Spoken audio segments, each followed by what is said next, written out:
I wish I could order dim sum in Cantonese. It is one of my goals in life to be able to speak my native language. But as of right now, that goal is not within reach. My story starts with my grandma, Mama. She was born in Guangdong, China, a province where they predominantly speak Cantonese. When Mama and Ye, my grandpa, immigrated to America, they came to Seattle, Washington and started a family-owned Chinese-American fusion restaurant called Chinese Palace Restaurant.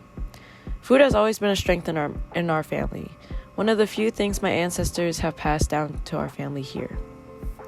My dad grew up speaking Cantonese in the house. Mama wanted to bring some part of home to her kids, but it never came back home to me. To this day, I want to ask her more about her life in China, more about the recipes her grandma taught her. But the language barrier holds me back by not being able to truly connect with my elders. Ngong Sikong translates to I don't speak in English.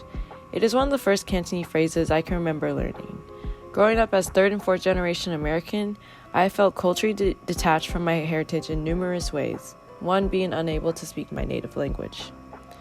Quarantine 2020 was an opportunity for people to learn new skills. For some it was baking or music, but for me it was relearning Cantonese. Every time my family and I would go out to dim sum, I encouraged my dad to order in Cantonese. Dim sum is traditionally Southern Chinese food where Cantonese is spoken. I love hearing the exchange between the waiter and my dad, even if I couldn't understand what they were saying. Someday, I want to be able to order dim sum in Cantonese like my father and connect with people who share a common background with me.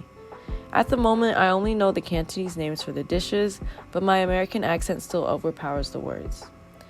Dim sum in Cantonese means a piece of the heart. It is one of my favorite foods of all time.